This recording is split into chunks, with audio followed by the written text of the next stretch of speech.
E me chamaram para fazer uma entrevista com você, tá? Eu sou do jornal. Eu queria te fazer umas perguntas sobre a fábrica, tá, de Manaus e sobre a sua operação lá. E uma das primeiras perguntas, a primeira pergunta que eu gostaria de fazer é que você me contasse um pouco sobre a produção em Manaus e a expectativa de vocês para 2019. E nisso eu já coloco uma outra pergunta que é: qual que é a importância desta unidade para a Panasonic em todo o Brasil? Tá. Hoje a fábrica de Manaus, nós temos um mix de produtos eletrônicos, entre eles televisores, micro-ondas, a parte de áudio e a parte de System Solution, né? A expectativa em relação ao ano de 2019 é nós mantermos, tá, o nível e o número que nós tivemos em 2018, então seria uma manutenção do que a gente vem tendo, né? E em relação a... E qual seria esse número, desculpa? Esse número a gente prefere ainda não divulgar, tá? Porque nós estamos fechando, na verdade, agora nós trabalhamos com o ano fiscal japonês, né?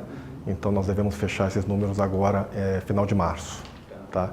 Então, após isso a gente pode estar passando para você esses dados, tá? Em relação à significância, nós temos 3 fábricas no Brasil: Manaus, São José e Extrema. E hoje a fábrica de Manaus, em termos de quantidade de produção, em termos de faturamento, ainda é a principal fábrica da Panasonic no Brasil. E quando você fala em faturamento, o que ela representa do faturamento hoje da companhia no Brasil? Hoje a fábrica de Manaus deve estar chegando em torno de 60% do faturamento da Panasonic no Brasil. Tá. E me diga uma coisa, recentemente a Electrolux passou por uma situação de acidente com morte na fábrica de São Carlos. O que você acompanhou esse caso? Sim. Tá. O que você achou desse caso? É uma situação muito complicada, né? A partir do momento que você tem perdas quando se trata de ser humano, né? Então a gente não espera isso para ninguém, né? Para nós e nem para os nossos concorrentes, né? E a gente vem tomando alguns cuidados já, né? Também eu estive em contato com o pessoal da Electrolux para entender um pouquinho o que aconteceu lá, até porque nós temos produtos similares, produções similares, né? E infelizmente, com o que ocorreu lá, a gente aprenda e a gente melhore o nosso processo para que não ocorra isso na nossa fábrica. E o que vocês estão fazendo exatamente, tá, para que isso não aconteça com os funcionários de vocês? A gente vem trabalhando na parte de segurança dos equipamentos, tá? Junto com o nosso pessoal de engenharia de segurança, pessoal de SESMIT e pessoal da produção, tá? A gente vem fazendo uma avaliação de cada equipamento, tá? E colocando itens de segurança, tá? Para que a gente evite um acidente com qualquer um de nossos funcionários ou nossos parceiros também. Tá, você pode dar um exemplo concreto? Assim? Hoje nós temos um feixe, né, nos equipamentos, tá? Que quando você ultrapassa vamos dizer assim, essa linha, né, com o equipamento, ela automaticamente cessa, ela para, tá? Outro exemplo também é que a máquina, no caso de prensa, que foi o caso que aconteceu lá na Electrolux, né, ela só desce quando você tem um dispositivo de segurança, tá? Então ela não desce automaticamente. Tá? Então são algumas ações que a empresa vem tomando, né, com o objetivo de minimizar qualquer risco, né, para os nossos colaboradores. Entendi. Tá? E até um pouco relacionado com isso, vocês têm expectativa de contratar temporários para produção de fim de ano? Se tem, quantas pessoas e como que isso interfere em todas essas regras de segurança? Porque são pessoas que provavelmente não estão acostumadas com a cultura interna. Como que vocês lidam? Então vamos lá, de novo. Vão contratar temporários? Quantos? E como vocês trabalham isso em termos de segurança? A Panasonic, ela é uma empresa com uma produção mais estável, né? Então a gente não sofre tanto com essas oscilações pontuais, seja de Dia das Mães, Black Friday ou final de ano. Mas é claro que nesses períodos há sim uma contratação, tá? Não significativa, mas existe, Tá? E aí a nossa preocupação em relação a essa mão de obra, que é uma mão de obra recente, né, que vem chegando, e então a gente faz toda a parte quando eles iniciam de integração e mostrando as preocupações que a empresa tem, né, os itens de segurança que são obrigatórios, tá, para que a gente minimize qualquer tipo de situação. E os nossos supervisores, né, são frequentemente orientados, tá, em relação a esses novos funcionários, novos colaboradores, seja eles terceirizados ou não. Entendi. Qual que é a expectativa de crescimento da Panasonic em 2019? Como eu falei anteriormente, né, a Panasonic para 2019, a ideia é que a gente tenha uma similaridade com o que a gente teve em 2018. Nós estamos ainda em fechamento do planejamento para 2019, eu ainda não posso estar comentando isso, tá? A gente fecha o ano em março, como eu disse, tá? O nosso ano fiscal, e a partir daí, assim, a gente poderia estar passando isso futuramente para vocês. Tá.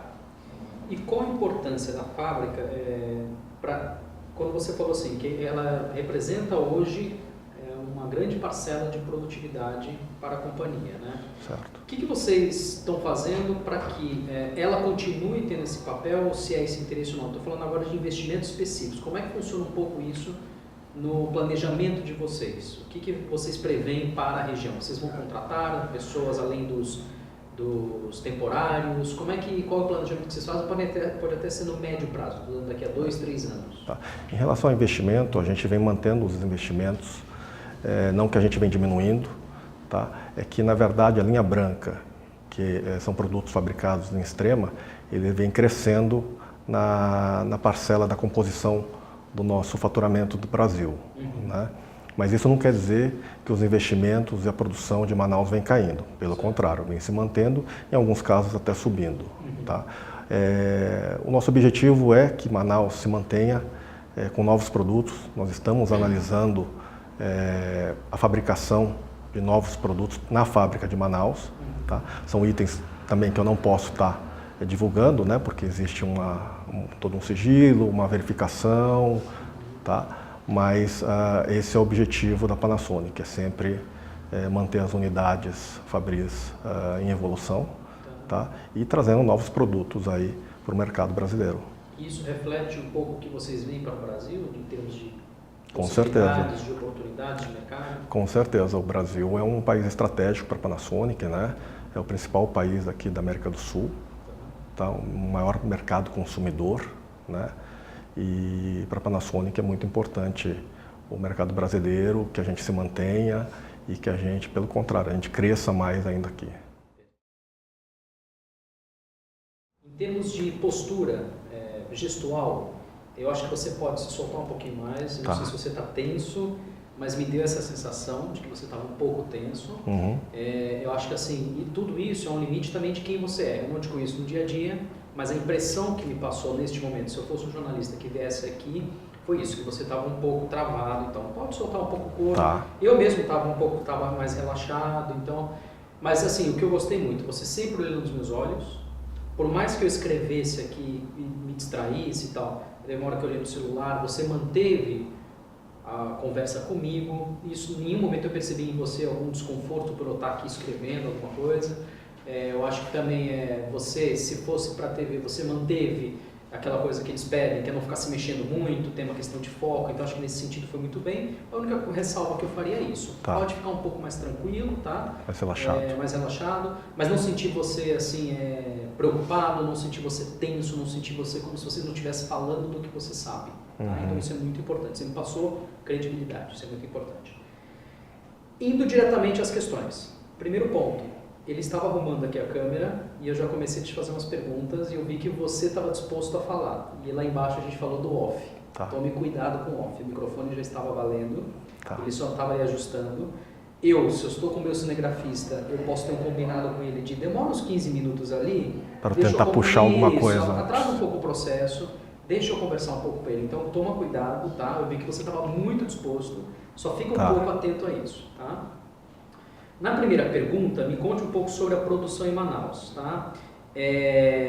Você falou que não pode divulgar, bacana, política da casa. Se você quiser até deixar um pouco mais institucional, você pode dizer isso, olha, por orientação nossa, da companhia, é prática nossa de não dizer. Você pode dizer neste caso da companhia, tá? Coloca um pouco mais no institucional.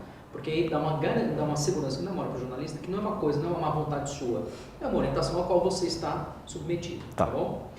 Você depois me prometeu mandar.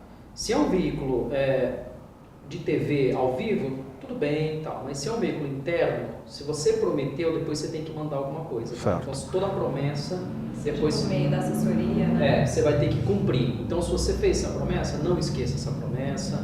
Cuide para que ela chegue no jornalista. Por mais que demore um mês, isso vai ser considerado como um bom gesto.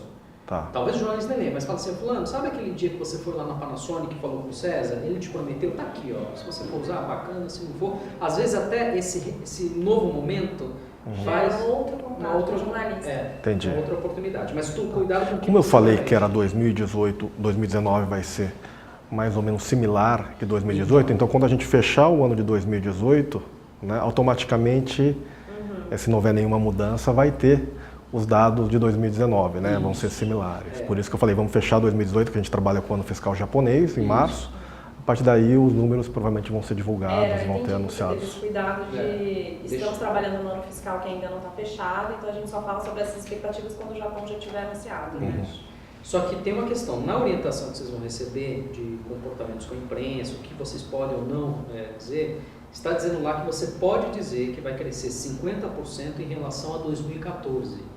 Tá? Então você pode dizer, olha, eu não posso te dar números absolutos, eu não posso te dar porcentagens exatamente de 2018 neste momento, mas eu tenho um dado aqui que sim eu posso te dar, que nós pretendemos crescer 50% em relação a 2014. Não ficaria muito vago, porque 2014, nós estamos em 2019. Eu também não gosto desse número. 50%, o pessoal fala, puxa, mas então quanto que foi 2014? Então, e aí, de repente, eu não tenho os dados de 2014. Pode dar margem para uma discussão se alongar. Tá? Então você decide ali na hora se você quer alongar essa conversa com esse dado ou não. Se você sentir que ficou um mal-estar, você pode dizer, olha, o dado que eu sim posso te dar neste momento, porque assim, eu não estou te negando, eu só não posso dar naquele momento, mas eu tenho alguma coisa aqui, já é algo, 50% em relação a 2014 é ambicioso, por mais que seja vago, eu estou de acordo que é vago. Mas se você quiser dar, é um dado que você tem na manga. Se você achar que ficou um vazio, você pode dar. Tá? Porque o que a gente fala também é assim, para algumas perguntas-chave, é sempre bom você ter uma resposta já treinada. Perguntou de números, o que eu vou dizer? Olha, por política da companhia, não dar, pronto, essa. Acidente de trabalho, por política da companhia, algumas é legal você treinar na sua cabeça, porque essas você responde rápido. Essa de dados pode ser uma, de informações. Eu não tenho dado ainda. O que eu vou dizer? Então, você já vai preparado para essa resposta, que provavelmente ela vai surgir. Tá? Depois, recentemente, Electrolux. Muito cuidado. Aqui foi o grande sinal vermelho. Por mais que você seja próximo, por mais que você tenha contato com o seu equivalente lá, jamais fale da concorrência. Jamais. Essa é uma conversa que você tem dentro da Panasonic, com outras pessoas do setor, mas não comigo, jornalista. A minha sugestão, e aí a assessoria vai dizer qual é a resposta, é dizer, por política interna nós não falamos da concorrência, não sei. Eles vão passar essa frase mágica, mas que ela deve servir como mantra. A não ser quando é alguma situação que extrapola o comum, né, que, por exemplo, o desastre de Mariana, vamos supor que a gente fosse no mesmo segmento e por política da Panasonic adotasse alguma prática de auxílio àquela região por algum motivo. Vamos supor que isso acontecesse. Aí sim, como uma política da empresa, como uma iniciativa da empresa, sim, você poderia abordar que, comovida com a situação, a Panasonic se prontificou a ajudar e descreveu o que foi acordado. Mas numa situação como essa de acidente, pode até parecer para o jornalista que de alguma maneira a gente se sentiu frágil também com a situação e por isso buscou ajuda. Então ele poderia ter ido pelo caminho, não foi o caso aqui, mas poderia ter ido pelo caminho, mas por que vocês buscaram ajuda? Já aconteceu alguma coisa parecida lá?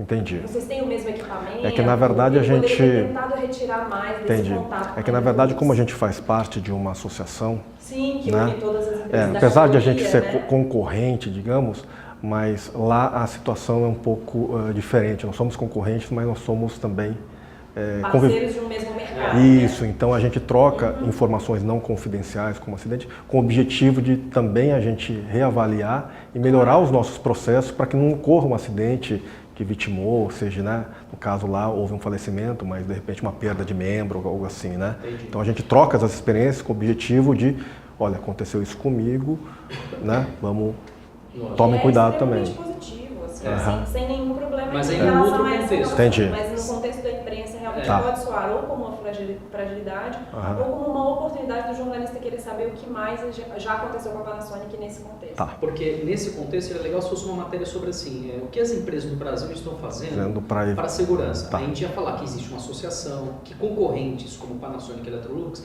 neste momento, abaixam as guardas. Nesse tipo de assunto, Isso. trocam informações para Mas que... numa entrevista aleatória como essa, Tá. jamais compare. Fala assim, olha, a gente não fala da concorrência, isso é melhor que você fale diretamente com eles. Lamentamos mesmo que o fato tenha ocorrido, Tá. que você fez Isso, empatia, corretamente. essa empatia é muito boa. Nós Tá bom. lamentamos muito, mas não falamos da concorrência. Em relação à Panasonic, o que nós estamos fazendo, independente do que aconteceu lá. Tá. Porque senão parece que é uma coisa também assim, começamos a fazer porque a gente viu o que pode acontecer com a gente. Entendi. Aí tem uma hora também que você falou Sesmit, né? Sesmit? Sesmit. Sesmit, Não sei. Não É a sei parte o de que é segurança. Sesmit. Então, mas eu Trabalho. não sei. Então, Tá. quer falar? Tudo bem. Sesmit, que é a nossa Segurança do trabalho. segurança do trabalho, é como a gente chama a nossa segurança do ou a nossa área de segurança do trabalho, é aquilo que a Denise falou lá embaixo. Tá. Sempre simplificar essas palavras, tá? Tá. Não, existe expectativa de contratação? Eu achei que você não foi objetivo no primeiro momento, porque é uma pergunta muito simples. Existe objetivo? Sim. Nós vamos contratar 30 pessoas, 60, 20, 40. Você foi, olha, na Panasonic e tal, não sei o quê. Então, eu acho que nesse tipo de pergunta, Ser mais direto. ser mais direto. Nós não estamos contratando, nós vamos contratar, e contratando, nós vamos fazer assim, assim, assado. Então, essa eu achei que poderia ter sido um pouco mais direto. Tá. Tá? Depois, é o que a Denise falou, depois você explica. E nós fazemos isso?